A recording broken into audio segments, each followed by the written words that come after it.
Hi, I'm Natalie Benz, and in today's video I'm going to be telling you all about one of the world's most haunted dolls, Robert the Doll.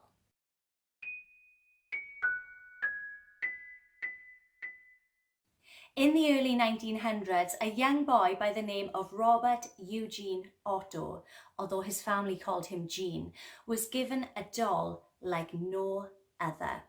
Now, some people say that Gene's grandfather took a trip to Germany, bought the doll there, and then brought it back for Gene as a gift.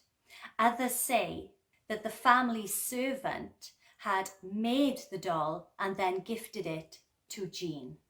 Now, this doll isn't your average looking doll.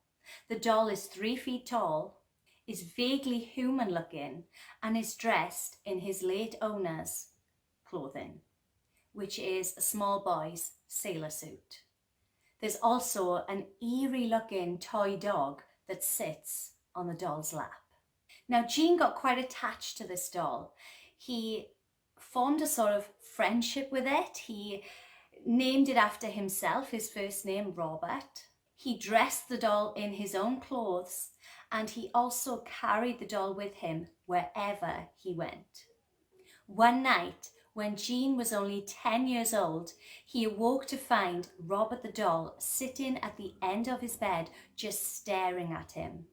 Moments later, Gene's mother was woken up by the sound of Gene screaming for her, screaming for help, and also the sound of furniture being overturned in Gene's bedroom.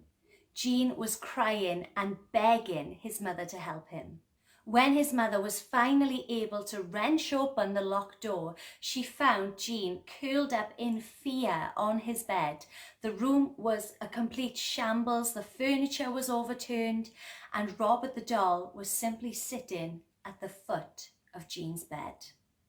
The only words that Gene could utter at this point were, "Robert did it." Things continued to get weirder. Mutilated toys would just appear around the home, and young Gene would simply say, "Robert did it." After this, Gene's parents would regularly hear Gene upstairs talking to the doll and getting responses back in a completely different voice.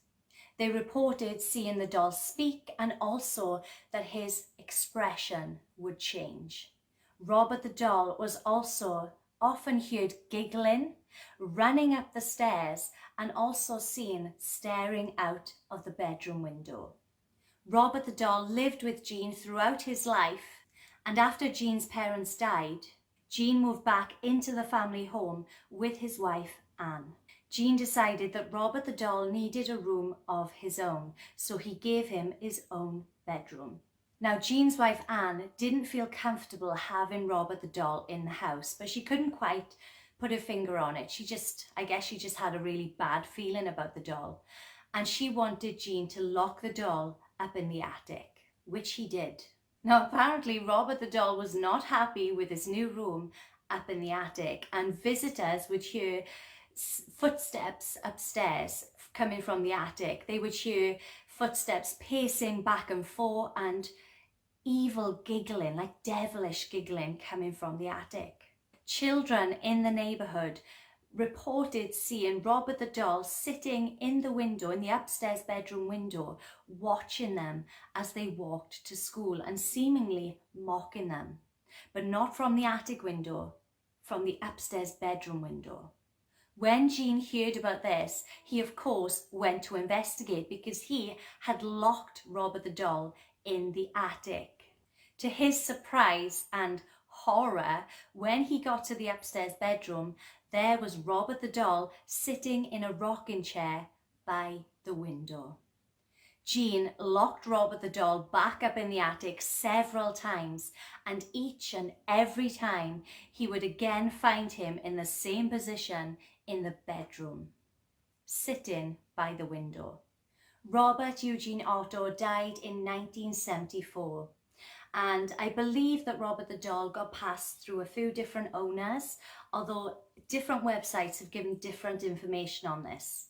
But eventually, Robert the doll was donated to a museum. Robert the doll now lives in the East Martello Museum in Key West, Florida, and he is displayed in a glass case. Staff members at the museum have reported that they've seen the doll's expression change, that they've heard demonic giggling coming from the glass case where Robert is kept, and also they've seen him put his hand up against the glass. Visitors from all around the world travel to visit Robert the doll, and it is said that Robert the doll places a curse on anybody that disrespects him or takes his photograph without his permission. And the staff actually tell you this when you go to the museum. If you want to take a picture of Robert the doll, you must first nicely ask his permission. His curses are believed to have included causing car accidents, broken bones, illnesses, job loss, divorce, lots of many bad things. And many visitors to the museum have reported that when going to take a photograph of Robert the doll, their camera simply will not work, only to work again as normal after leaving the museum. Robert the doll has received letters from visitors of the museum from all around the world, visitors that had disrespected him. And these letters are begging Robert the doll for forgiveness, begging him to release them from the curse. So what do you guys think about Robert the doll? Do you believe that this is one of the world's most haunted dolls? Have you been to visit Robert the doll in the museum? I would love to know what you think. Comment below and let me know. Thanks for watching. My name is Natalie Benz and I'm so glad that you've joined me in this video. If you enjoyed this video, please give it a big thumbs up to let me know that you enjoyed it. And if you're brand new here, please go ahead and click that subscribe button if you did enjoy. And don't forget to hit the notification bell so you don't miss any of my future uploads. And by subscribing, you are joining our YouTube family here where we love everything creepy and freaky and strange and unusual, weird and wonderful and a little bit crazy sometimes. Come and join us. We would love to have you. And if you're already a subscriber, thank you so much for sticking around. And remember, always keep an open mind. Now I'm going to make a lovely cup of tea, so I will see you in my next video.